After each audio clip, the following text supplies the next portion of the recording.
चौमुखी दिया, 4 बाती वाला दिया है। इस दीपक को धनतेरस के ही दिन से चित्रगुप्त पूजा के दिन यानी भाई दूज के दिन तक अपने मेन गेट पर सरसों के तेल में जला करके रखना चाहिए। और ये दीपावली की सुबह का समय है, जब जैसे शाम को हम लोग पूजा किए उसकी सुबह दूसरे दिन 4 बजे हम उठे। और एक हमारे यहाँ की प्रथा है दलिद्दर खेदने की प्रथा। ये सरसों की तेल की दीपक हम जला दिए हैं, अपनी बच्ची को दे दिए हैं, वो घुमा रही है, मतलब मुझे दिखाएगी और हम इस पुराने सूप से दलिद्दर खेदेंगे। इसमें बोला जाता है कि जैसे बोल सकते हैं लक्ष्मी बैठे दलिद्दर निकले, इस तरह से जो भी मन हो वो बोल सकते हैं।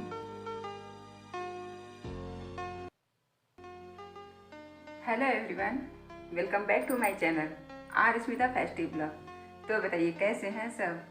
आज है दीपावली का सुबह। आशा करती हूँ, उम्मीद करती हूँ आप सब बहुत अच्छे होंगे। आप सभी की कुशलता की शुभकामना करती हूँ। आज है दीपावली का सुबह, मतलब दीपावली बीती रात में और वो है सुबह। तो हम लोगों के यहाँ ना एक प्रथा है, बहुत पुरानी प्रथा है, पता नहीं कहाँ कहाँ पे, सभी जगह पे हो, बहुत जगहों पे होगी भी। दलिद्दर खेदने की प्रथा है। सुबह उठ करके जैसे अभी हम किए उसी तरह से कुछ भी पुराना डलिया या जो पंखा होता है, हाथ वाला पंखा होता है, या कुछ भी कार्टून या कुछ भी रहता है, तो उसे ये पहसुल है। अब तो इसे सब्जी नहीं कटता, पहले घरों में इसी से सब्जी काटा करते थे। तो इसी से जो है दलिद्दर खेद कर आए हैं। और जो दिया हम लिए थे ना, मेरी बेटी दिया ली थी, तो उसको हम वहाँ तक नहीं ले गए जहाँ उसको फेंकने गए थे, वहाँ तक उसको लेकर के नहीं गए थे। उसको हम यहीं पर, मतलब घर पे बाहर बोले कि तुम यहीं रुको, हम आते हैं, तो हम अकेले ही गए थे, तो वहाँ का तो हम वीडियो नहीं ले पाए। तो जो दिया था ना, उसी दिया से इस पर काजल बनाते हैं, ये दिख रहा है ना, तो उसी दिया से इस पर काजल बनाते हैं। और ये काजल सभी को लगाते हैं घर में, सभी को, बच्चों को खास करके कहते हैं कि नज़र टिक्का दोष नहीं लगता है, ऐसा कहा जाता है। या पता नहीं क्यों मान्यता है कि दीपावली की मतलब दलिद्दर का जो है काजल लगाना चाहिए। तो वही इसको हम बस 1 मिनट वहाँ रुके थे, ज़्यादा नहीं। इसको वहाँ पे पारे, इस पर काजल पारे और फिर आ गए। तो वहाँ का तो हम नहीं ले पाए थे, फिर अभी घर आ गए हैं। तो अब दलिद्दर खेद दिए हैं, ये काजल तो हम लगा देंगे बच्चों के आँखों में हम लगा दिए हैं, और पैर में भी लगाते हैं, सिर में भी लगा देते हैं।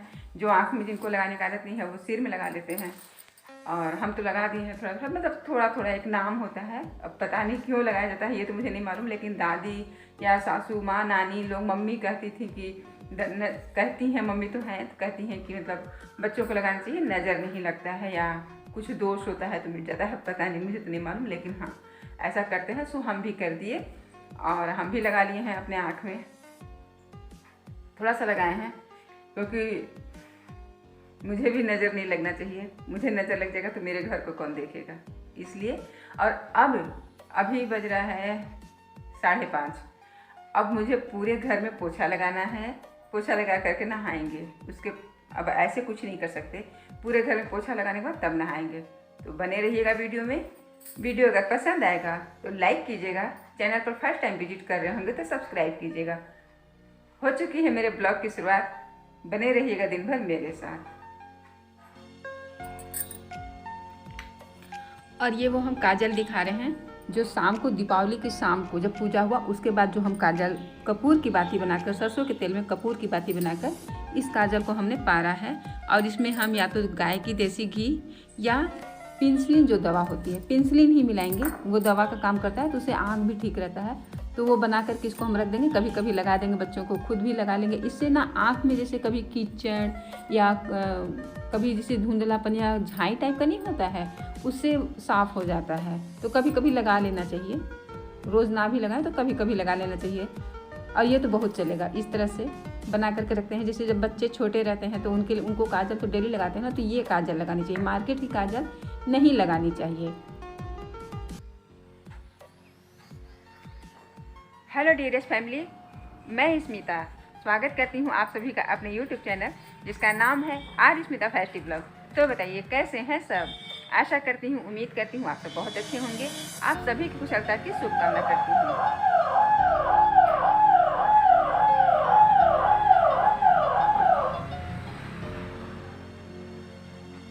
ऐसे ही दिन भर आवाज़ होती रहती है। ये तो पूरा बाउंड्री है, लेकिन आवाज़ ऐसे ही होती रहती है, लगता है घर में गाड़ी चल रही है।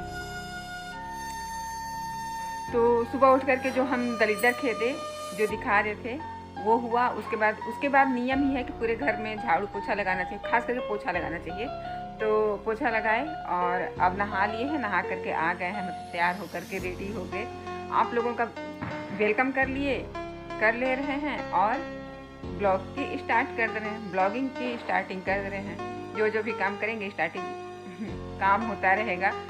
उल्टा सीधा बोल रहे हैं, नहीं हो पा रहा है क्योंकि हाथ दर्द कर रहा है। ट्राइपॉड पे लगाने का आदत है ना, इस तरह से मुझे आदत नहीं है, इसलिए। तो अभी सोचे कि वैसे ही कर लेते हैं।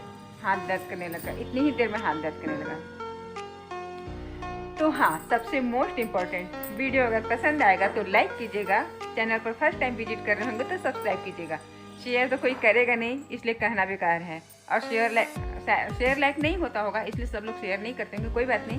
पर वीडियो पर फर्स्ट टाइम अगर होंगे, जो भी न्यू होंगे मेरे चैनल पे, तो मेरे चैनल पे मेरे वीडियो को फर्स्ट टाइम देख रहे होंगे तो चैनल को सब्सक्राइब कर लीजिएगा।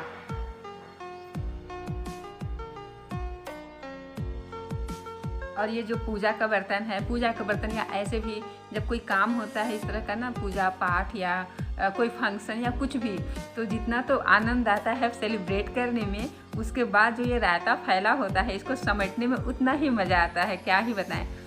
जितना बर्तन फैल जाता है, घर फैल जाता है, और उसको समेटने में तो फिर एक तो थकान रहती है, ऊपर से समेटना रहता है। तो दलिदर खेदने के बाद हम नहा लिए, क्योंकि दलिदर खेदने के बाद ना नहा लेना चाहिए, मतलब घर में पूरा पोछा झाड़ू धो धा के एक बार फिर से घर को साफ करना चाहिए। उसके बाद थोड़ा बहुत जो भी हो जाए, ऐसा नहीं कि एकदम जान दे कर के नहीं, मतलब एक प्रथा है कि सुबह दलिदर खेदते हैं और उसके बाद घर को पोछते हैं। जैसे हम लोग के यहाँ गांव तो ये भी है, पर अब फर्श हो गया है। पहले वो मिट्टी वाला घर था ना, यहाँ पे नहीं, मायके में पुराना, बहुत पहले दादी लोग के समय में, तो दादी हमारी उठती थी सुबह और बुलाती थी। जैसे गांव में तो मिल जाते हैं ना काम करने वाले, तो बुलाती थी और वो मेरे पूरे घर को, बहुत बड़ा घर था, पूरे घर को पोतती थी गोबर से, पूरे घर को पोतती थी, जमीन बाहर अंदर आगे पीछे पूरा पुताई करती थी। तो वही प्रथा चला आ रहा है। तो हम यहाँ पर भी होता था।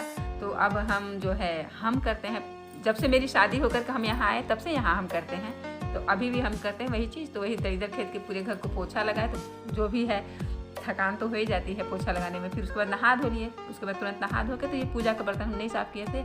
अभी कुछ काम भी ज़्यादा नहीं था, रेस्ट ही था, बच्चे लोग तो सो रहे हैं, उनको तो अभी उठना नहीं है। तो हम सोचे कि चलो हम इन सब कामों को निपटा लेते हैं, समेट लेते हैं। तो सारे बर्तन को धो करके रख देंगे अपने अपने जगह पे। घर साफ़ हो ही गया है। इसके बाद चलेंगे, चाय बनाएंगे, कुछ खाने पीने को बनाएंगे। इस बर्तन बहुत ज़्यादा था, तो मुझे लगा कि पहले इसको हम साफ़ करके रख लें। और ये जैसे जो बाहर का मेरा हमेशा बताते हैं ना कि बाहर थोड़ा सा फील्ड गया है, मतलब क्या उसको बोले, पोर्शन है थोड़ा सा, वहीं पे हम लोग बैठ जाते हैं। और धूप में या हवा, जब गर्मी रहती है तो हवा चलती है, जब ठंडी रहती है तो धूप होती है। और यहाँ पर ये सब काम करने में ये फूल लगा हुआ है, अभी तो ज़्यादा फूल नहीं है, कम है, लेकिन जो भी है, तो ये सारा पानी जो है ऐसे भी पूजा के बर्तन वगैरह के या कोई भी अच्छा काम का पानी जो होता है नहीं ऐसे फेंकना चाहिए। पानी तो ऐसे फेंकना नहीं चाहिए, हम इसमें फूलों में गिरा देते हैं। वही यहाँ पे धो रहे तो सारा पानी फूलों में जाएगा और मुझे भी अच्छा लगेगा। घर के अंदर मतलब उतना अच्छा नहीं लगता है काम करने में, बस जितना काम है उतना करके जल्दी से यहीं आ जाते हैं, फटाक से बाहर बैठ जाते हैं। और अब हम बर्तन को धो धा करके आ गए हैं किचन में। अपने मेरे ब्लॉग की मोस्ट इम्पॉर्टेंट पार्ट, चाय। मैं अभी तक चाय पी भी नहीं हूँ और सोचिए कितना काम किए हम, पर हम इतने बहादुर के अभी तक हम चाय नहीं पिए हैं। सब्र किए हुए हैं कि मुझे, क्योंकि चाय नहीं पीना था इसलिए नहीं पिए, नहीं तो अब तक तो पी लिए होते। तो अब हम बना रहे हैं चाय। आ जाइए आप सब भी हमारे साथ, मिल बैठ करके चाय पीते हैं। क्या है ना, चाय तो हम 2 कप बनाते हैं पर 1 कप में निकालते हैं, बड़ा डांट सुनते हैं। तो 1 कप में बनाते हैं, लेकिन 1 कप रख देते हैं, फिर बाद में गर्म करके पी लेते हैं। तो आ जाइए आप लोग भी हमारे साथ चाय पीने। चाय पीकर बताइए चाय कैसी बनी है। चाय बहुत अच्छी बनी है। इस कढ़ाई में हम कुछ करने वाले थे तो लगता है कि नहीं किए, गर्म हो गई कढ़ाई, ज़्यादा ही गर्म हो गई। ये जो मेरे पास गैस चूल्हा 2 ठो है, एक ख़राब हो गया है तो उसको अलग रखें। और इसकी प्रॉब्लम ये है कि इसमें कम नहीं होता है, अगर जैसे गर्म हो गया तो हम गैस को कम नहीं कर सकते हैं, बड़ा वाला जो फ्लेम होता है, जो बड़ा वाला बर्नर होता है उसको कम नहीं कर सकते, तो इसलिए हम इसको बंद कर देते हैं। ये चाय आप सभी के लिए, चाय पी लीजिए और बताइए चाय कैसी बनी है। त्योहार त्योहार त्योहार बीत गया त्योहार, ये हमने लंच बना लिया, तो आप लोग भी खा लीजिए। आइए हमारे साथ, मिलते हैं नेक्स्ट एपिसोड में एक अच्छे से वीडियो ब्लॉग में। तब तक के लिए be safe, be alert, thank you. ये लंच है, आप लोग खा लीजिए और बताइए कैसा बना है।